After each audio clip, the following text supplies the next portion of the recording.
All right. Soli Deo Gloria Ballet Company.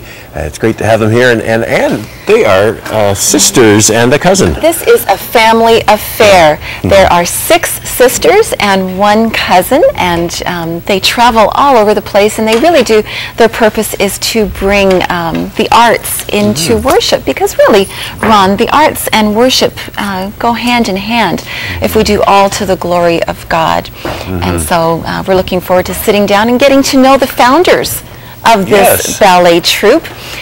One is the cousin and one is the oldest of the 6 sisters, and their names are Rachel Starr Thompson and Carolyn Curry.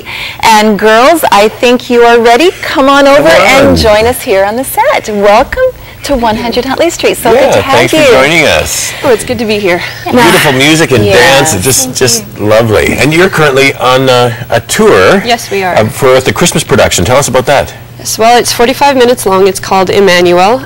It uses readings from Isaiah and the Gospels and Revelation to touch on the themes of waiting for God to come and fulfill our needs, and of God coming to us both in the past and in the future.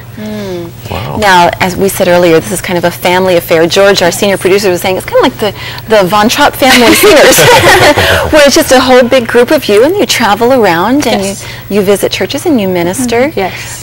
Carolyn, you have been dancing for many, many years. What started you incorporating dance and worship together? Well, originally I started dancing when I was 10, which is quite late for somebody to start ballet. Some friends of ours were dancing, and they were actually doing something called worship dance. So we got into it because of them, and then we just continued with it. By the time I was 13, I knew that was what I wanted to do with my life. And I became a teacher, and I decided I also wanted to be able to perform a little more.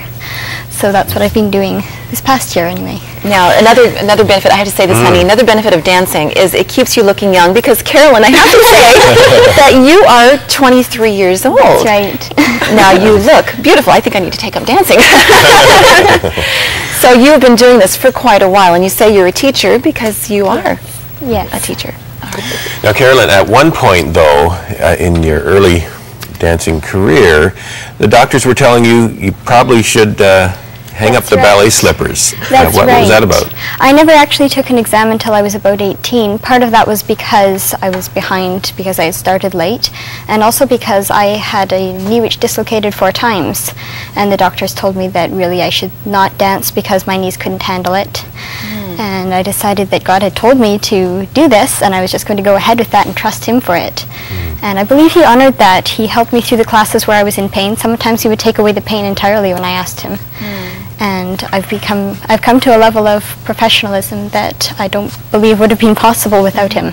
Wow. And so you're fine, you don't have any pain or any more problems? I sometimes feel pain, particularly in the winter. It gets cold. Yes. But it's far less than what one would expect. Well, you're blessing many with your dancing. Now, I know, Rachel, you are a writer. I am. All right. I've written several books. One of them is called Heart to Heart, Meeting with God in the Lord's Prayer, and we based our summer tour around that. It was a 45-minute production that we took each line from the Lord's Prayer, and then we put music with it and narrations from the book to illustrate themes like God's fatherhood, our need for deliverance from evil, and things like that. One of our goals as a company is to really bring together the head and the heart, as the Bible is a very artistic book, because art can speak to our hearts, our emotions, as well as to our intellect, and we're really trying to do that as a performing arts company. Now, you're cousins, and you came together with your unique giftings to form this company. Tell us about the genesis of that. Well, we actually never met until about 4 years ago. We're actually second cousins. Okay. And the Curry family was living out on the West Coast, and one summer I just decided that I wanted to meet them, so I went out and spent about a month with them, and we ended up spending a lot of time just in the studio playing with music, and I would write stories and she would dance them out, and experimenting how we could bring our gifts together, and we just enjoyed it a whole lot. So last year, as Carolyn was finishing up her professional training, we started to talk about possibly getting a company together, and we felt that God really wanted us to do that, so here we are. Wow. Now, Carolyn, well, you're both still very young, and to have a company and to be traveling like this and to be doing that. But as you look down the road a little bit in the future, what are kind of some of the dreams you have for the ballet company? I'd love to see more dancers join us. Actually, we're looking for anybody who is interested in the arts and working in the arts and has a passion to serve God that way. And we're looking specifically for dancers at a professional level, and we're looking to audition them to join with us as we go on tour in the future. Excellent. And is there a way people can get in touch with you? Yes, they can look on our website and just contact us through there. There's actually an audition form on the website. And what's the website? It's solideoballet.com. Solideoballet.com. Or just log on to our website at crossroads.ca, and there's always information regarding our guests on the crossroads.ca website. And also where they might be able to catch you in the Southern Ontario area during this the tour called Emmanuel. Yes, our calendar page is on there as well, and they can have a look at that and come out to our performance. We'll be all through the Niagara and Hamilton areas. You've got a busy December. I believe we have 15 performances in 12 days, so. Wow. Yeah, so we're busy. Pray for strength for you. Thank you. Just as we wrap up here, some people may be watching and thinking, well, dance, I don't know about that, and you know, tying it in with church and with faith, and how does that really jive together? How do you typically respond to someone who's kind of wondering? Well, we usually say that the best way to find out is to come and see us, because it's hard to understand until they can actually see it. We use classical ballet often to well-known pieces like O Come, O Come, Emmanuel, and we choreograph them. We try to do it in a really worshipful way. That's the focus, of course. That's who we're doing it for, is for Jesus. And we try to keep it really modest so that people don't have a problem with that, because often the arts have been something that has not been used for God. So that's one of our family's missions as well, is to take the arts back for God, to use it for His glory. There's certainly a biblical precedent for dance, isn't it? Yes, absolutely. It's Psalm 149 and 150 both command dance for the Lord. Something people don't necessarily realize, but God has made us as whole people, and I think dance is one way that we can physically and in a whole way express worship to Him.